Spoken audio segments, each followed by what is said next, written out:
I'm Sunita. I support the modern work business at Microsoft, and I also lead the product and portfolio for Microsoft Viva. So I have a pretty incredible job. I get to work with our product engineering teams on shaping the right set of technologies to help our customers transform the employee experience in their workplace. Additionally, I have the joy and honor to work with some amazing and brilliant minds in our, our future of work teams, like Matthew, as well as what we call our people science teams, on new research initiatives to help shape our thinking around culture and the workplace. So today what I'm going to talk to you about is some of the latest research that we've conducted on the topic of redefining culture and performance in the era of AI, including a new research-backed framework that we've introduced to help sort of really help you kind of get to this North Star in terms of high performance. All right, so let's get started. So this time last year, we were discussing the shift to hybrid work, and just as we thought we were getting sort of settled into the post-pandemic ways of working, we're now in this sort of another seismic shift in the workplace with generative AI that we've been talking about pretty progressively this afternoon, which we think is going to fundamentally change how we approach culture, people, processes, and performance. So, late last year, my team, as well as the Microsoft Viva People Science team, we conducted a global study to truly understand and get business leaders' perspective on their views of performance, what's changing, what's needed. And what we found is that business leaders need to fundamentally reevaluate what success means to them in their business. Historically, metrics like financial outcomes have been sort of the primary metric to measure performance. But today, there's a much more nuanced view in thinking. Things like teamwork, collaboration, innovation, risk-taking, adaptability, all showed up in our research. And we published these insights as a part of this new Redefining High Performance in the Era of Work guide, and we made it available to all Microsoft customers. So the big provocative thinking here is this concept of becoming high performance. So highly performant organizations are ones that continually exceed expectations and outcomes. Outcomes like meeting their financial goals, innovating their products and services, and growing their business ahead of their competitors.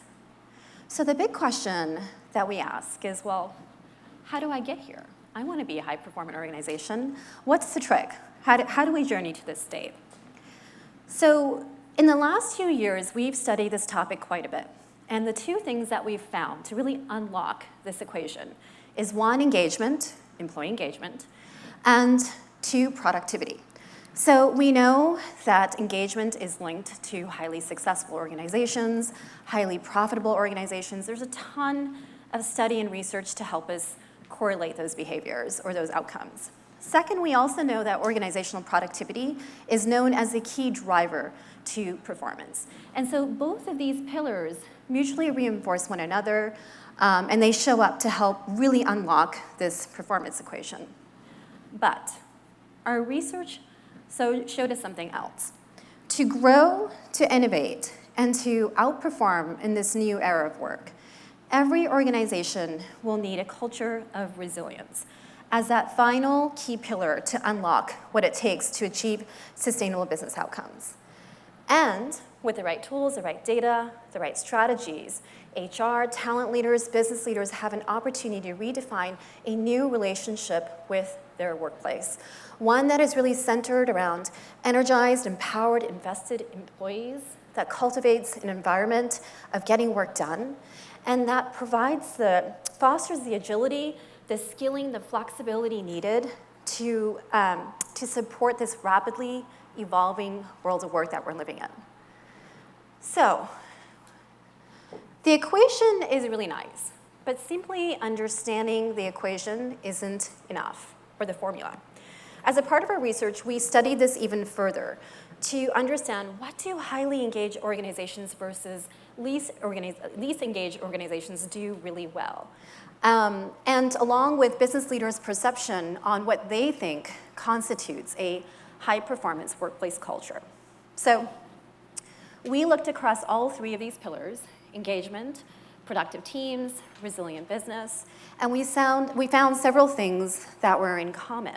So I'll touch briefly on each of these today. Let's go ahead and start with engagement. So a lot of times I get asked, what's the definition of engagement? Well, I'm going to steal from the book of People Science. Engagement is a degree to which employees invest their cognitive, their behavioral, their emotional energies towards positive individual and business outcomes. Engaged employees, they have a strong sense of understanding of what the work that they have to do. They have a strong belonging at work. They look for opportunities to grow and develop. And they expend their discretionary effort, all of which have obvious and well-demonstrated business impact. So, a few things that these highly engaged organizations have in common.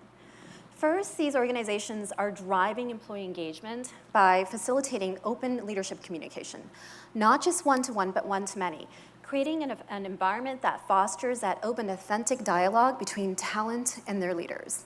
More and more younger generation of talent, as we've seen from the research, are looking for leaders who are empathetic. We just finished talking about this, who can really understand and build an organizational culture where they're curious, they're listening, they're present.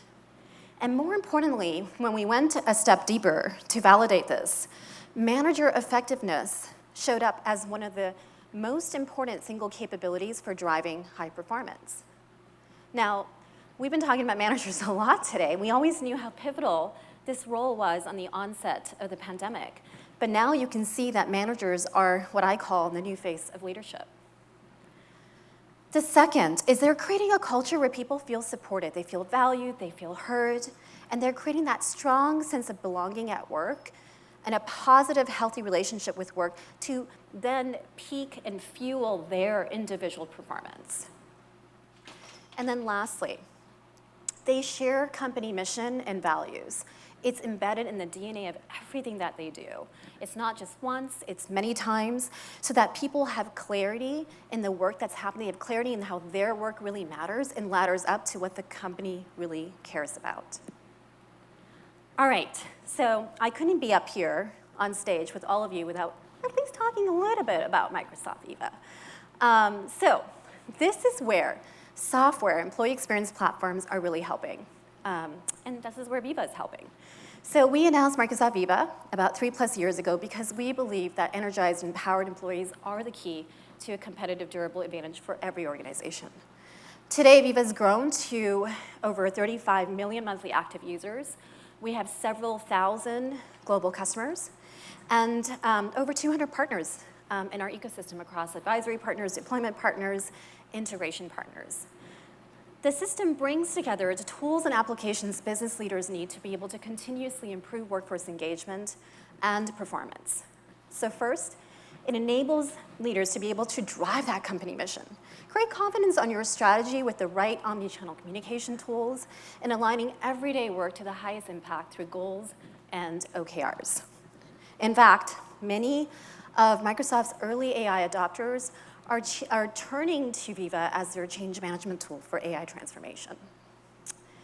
Next, it equips employees with what they need to be able to achieve those goals. So the right skills, the right resources, the right communities to enable that high-performance workforce.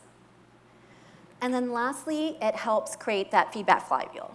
So using things like the voice of employee and workplace analytics tools to be able to understand engagement and productivity and continuously improve the way work is getting done, including measuring and understanding the impact of AI across your business.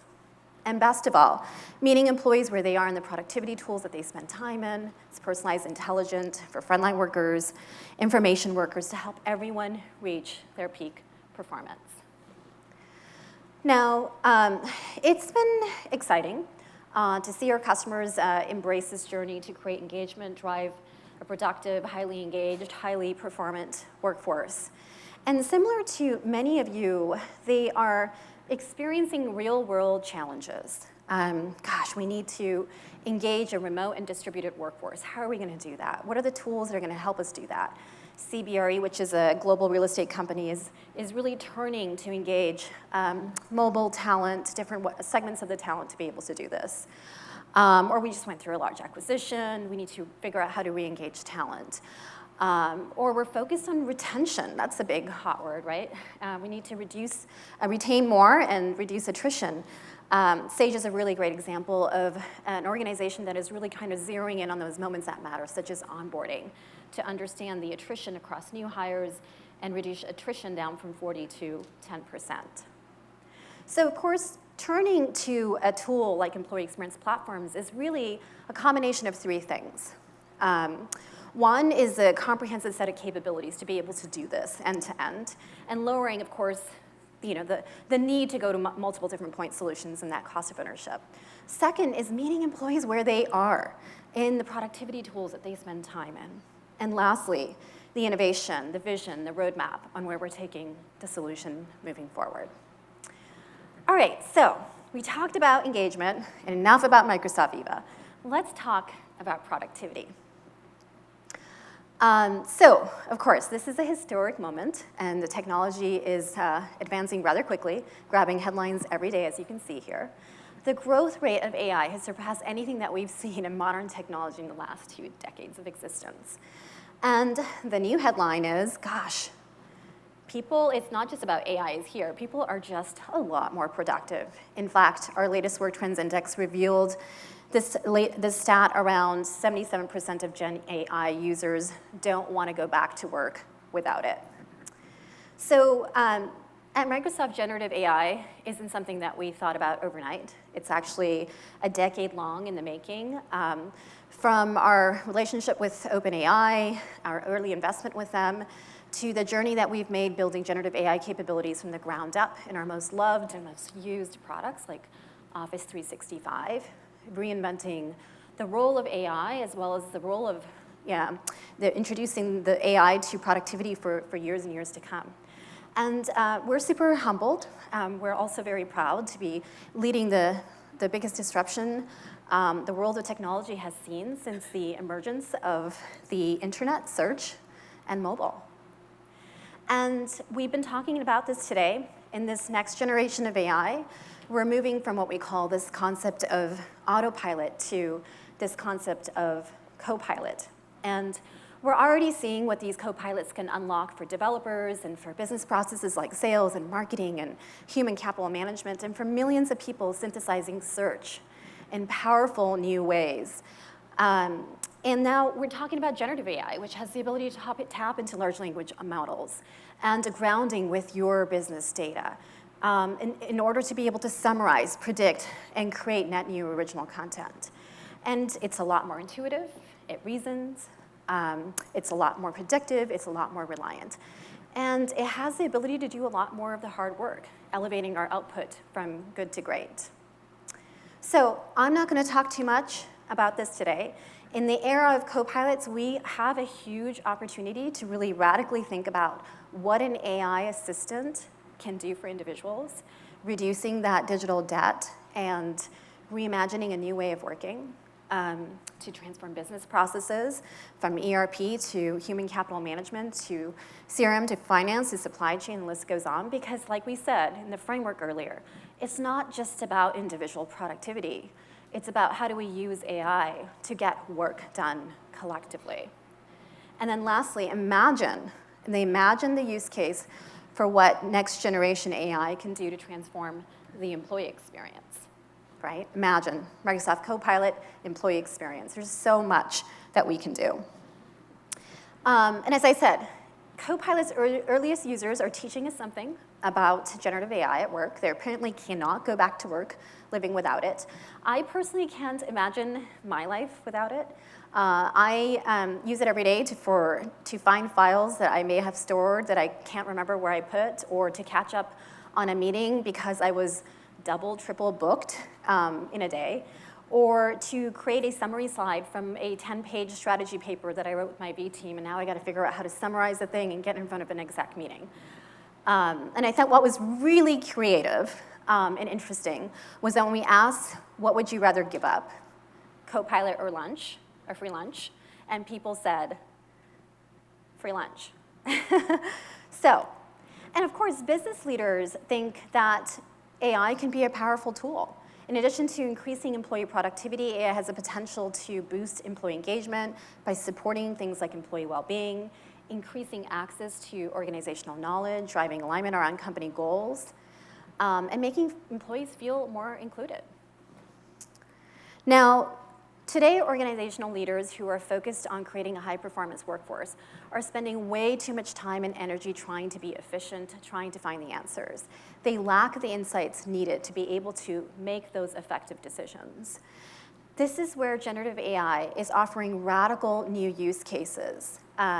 So, question, how many of you in the room have had to comb through hundreds and hundreds of comments from an employee engagement survey to understand the key themes that were coming up? Had to read through every single comment, right? Gosh, I mean, this is just one of my favorite examples of a use case of an organizational leader or a talent leader going to Copilot to synthesize key trends across comments from a recent organizational-wide survey, and then asking follow-up questions to understand the differences in engagement scores by different geographies, different teams, different groups, or even gender cuts, for example, or generational cuts, and then be able to ask a follow-up question and say, gosh, well, what did employees think, what we can do to make improvements? What were their suggestions, right? In fact, one of our early adopters who's in this preview program said it took them 15 seconds to find 7 themes, which previously took them a couple of months' work of analysis. So we're really excited about the potential here.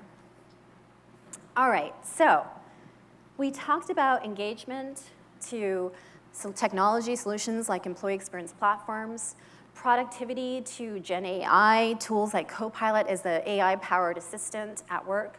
Let's talk about resilience. So if there's anything we've learned these last few years is that change is imminent.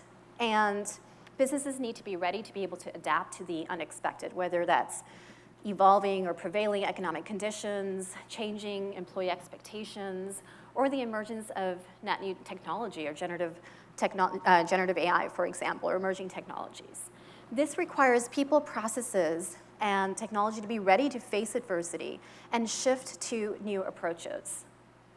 So, in our latest research, resiliency was defined by business leaders as 1, support for innovation, so risk-taking, experimentation. 2, understanding worker skills to be able to shift and adapt based on new demands for skilling and upskilling and reskilling. And the agility to change towards both internal and external demands. All of which was also seen by business leaders as the most difficult attributes to master, as you can see on the right of the slide. So while we have a huge emotional leap of faith that AI is going to do big things for us, it's the biggest technology disruption yet. And so I like to say AI reinvention is the new digital transformation. It's not just a tool. This is a whole new way of working that involves both software and culture. And it's a cultural shift. So customers I speak to are quite optimistic, but they're also very cautious on their deployment journey. And they're asking all sorts of questions, just like the questions that you all are asking. Gosh, what does this mean? How am I going to enable people to a new interface, a new Copilot-like interface? Will people need new skills to be able to do this? How do we teach them these new skills? And what's the goal of AI in our business outcomes? How do we really think this is going to redefine productivity? And how do we measure this? So, 1, as consumers, we tend to pick up change very easily. But enterprise adoption of technology like this is risky and it's complex. 2, innovative companies and early adopters are keeping up through strategies that engage employees through the journey. And number 3, of course, we've been humbled to see how customers have really turned to Viva, an employee experience platform, to really drive their AI adoption and measurement. So I know there's been quite a bit of conversation throughout the day on, gosh, how do we get ready? How do we deploy? How do we measure? We have a bunch of workshops or breakouts this afternoon as well. 2 to 3 things that I think are really important to talk about. One is around communication and clarity. 2 is skilling and development. And then the last being measurement, understanding the impact on engagement and productivity. So I'm going to talk to you a little bit about Microsoft's journey here. So for many of you in this room, Copilot might feel like very early days. But at Microsoft, we've been able to deploy it to our employees in different pockets for about a year now. And I'll tell you, it still feels really, really new. We're learning a lot. In fact, sometimes we feel like we're riding the rocket ship while we're building the rocket ship. And it's a whole new way of working, as I said. But before people even had the technology, communication and clarity was a really big part of our strategy and change. Having a vision for how we communicate our strategy for AI became the strongest driver for having a culture that supports AI. So from our leaders hosting company strategy series to hosting Ask Me Anything type of events that allowed people to ask questions, even anonymously, to strategy series, to hosting Ask Me Anything once. It was really important to make sure that we were communicating what our vision was and how employees really understood the goals around AI and what the next steps were. On this side, you can see many of the tools we've used at Microsoft to do this, including Viva. The second being empowering employees with the right skilling. So some of our research from last year showed us that 82% of business leaders think people are going to need new skills. At the same time, 60% of employees felt like they didn't have the skills in order to get started, to really understand how to get started with AI. So we talk about this. Every employee, not just AI experts, are going to need skills like being able to write and deliver prompt engineering. And as we think about AI reducing those mundane tasks and reducing that digital debt and the weight of work, we're going to need new core competencies like analytics, analytical thinking, judgment, creativity. Those are the new core competencies that we're going to need. In fact, one of the things that we saw is that in the early days, if you treated Copilot like a search engine, you're only going to get so much of the benefits. You got to sort of treat it like this fairly competent, pretty capable, infinitely patient assistant. And what we found is that in that you need the skill to delegate, and that managers were better positioned to be able to reap the benefits of this new AI-powered assistant than maybe ICs were, and people younger or starting off in their professional careers. Because it requires you to delegate. It requires you to really think about how do you get someone else to do the work for you, get you to that 80% so that you can finish the last 20%. So with these changes, the whole talent landscape is changing. Jobs are changing, roles are evolving, new skills are needed. So we made employee training the earliest priority in our change management from a rollout perspective. So from internal champions to self-guided courses and curriculum to hosting community forums with best practices and early adopters to introducing what we call learning academies, most recently in Microsoft Viva. All right, so last but not least, there's a road to, I know this is so top of mind for everyone. We're just having a hallway conversation. But this is so top of mind because everyone wants to understand, how do I realize value? And what I say is there's a road to realizing value. It doesn't happen overnight. Many customers that I've been talking to just globally around the world, in fact, I was talking to a customer in Europe a couple months ago and is telling me, yeah, we're running focus groups and we're bringing together all the telemetry data and usage data, and we're trying to do focus groups and sentiment surveys to really kind of get a picture of what's really happening, especially across our early adopters, and piece it all together. So at Microsoft, what we did is we introduced what we call the Copilot dashboard. So it's a single pre-configured out-of-the-box report, very easy for CXOs to be able to have a an overview of how the adoption is going across readiness, telemetry and usage data, as well as impact. Now, what's really exciting about the dashboard, and we've made this available to all of our customers. So the dashboard has given us a better understanding of usage and also how to correlate usage against different behaviors and collaboration patterns. But also start to be able to see the differences between avid users versus not so avid users. Are we seeing differences? We certainly don't have all the answers, but some of our internal research has shown us that the magic number of savings for an average user is about 11 minutes a day. Probably more than that for a pretty aggressive user who really knows how to use the proficiency of the tool.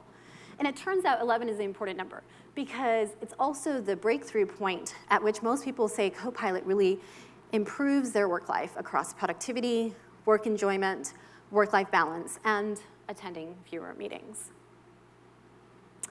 All right, so I know I'm at time here pretty soon. I covered a lot, so I wanted to pause and just reflect and share a few takeaways. Number one, performance is more than the profits. There's a much more nuanced view on high-performing organizations, and traditional metrics like profits and financial success are just not going to cut it. We need to hold ourselves accountable for what we think the framework should look like, whether it's innovation, collaboration, productivity, a resilient culture. You define what the North Star is. We've introduced a framework, but this is your opportunity to kind of think differently. We were having this great conversation yesterday in the evening during dinner about this exact topic. This might mean something, the framework might not match up to how you're thinking about it based on where you're at in your journey within your organization. And so you kind of have to define what that looks like. Second, engagement is not a nice to have. Energized, invested, motivated talent rides shotgun to your efforts around driving organizational-wide productivity. It's not you get to trade one for the other, or you have to balance one with the other. They are equal contributors that mutually reinforce the performance equation. And what we found is that leader and manager effectiveness, leadership connection, leadership engagement, a culture that supports flexibility, well-being, and fosters where people feel heard and valued. And then lastly, where people feel like they have the clarity, they understand the mission, their work is lining up to what the company cares about. Those are the key ingredients to help drive an engaged workforce. And then AI has a huge potential to accelerate, to unlock creativity, to drive collaboration, to reimagine business processes. And of course, at the same time, I don't undermine how important and how critical it is for you to think about security, data privacy, compliance. I'm not a subject matter expert there, but I do recognize that. But I also think that AI is fundamentally so important, and it's the foundation to next generation performance. And then lastly, every business will need an enterprise strategy for AI reinvention. And the investments that you're making in your culture, in your people, in your talent processes, in the three things that I mentioned around engaged workforce, leadership effectiveness and communication, engagement using tools to really empower leaders to be in front of their teams, to have that two-way dialogue, fostering an environment that's inclusive, that supports well-being, that supports flexibility, and also creating clarity on what are our priorities and making sure that really cascades down to the people, not just at the very top, right? It's cascading down from department to team to individuals. All of those things are going to contribute to helping you set the strategy for how you deploy generative AI across your business. So if you've made those initial foundational investments, guess what? You're just way ahead of the curve. In fact, some of our really early analysis that we're doing with our customer success teams are on the front lines of making sure that our customers are really understanding this technology, helping them navigate the change, helping them drive the transformation agenda. And some of our early analysis has showed us is that customers who've done this work they're just reaping the benefits faster. They're just getting ahead faster. So, so important that you navigate this with all three elements of the evolved performance equation. All right, so that's all I had. Of course, we recently published the high performance guide with the framework that I talked about today. It covers a lot of that. The link is here in case you're interested. We would love for you to learn more about, obviously, Microsoft Viva and then Copilot. And we have a breakout session this afternoon following this keynote in room 106 on this topic.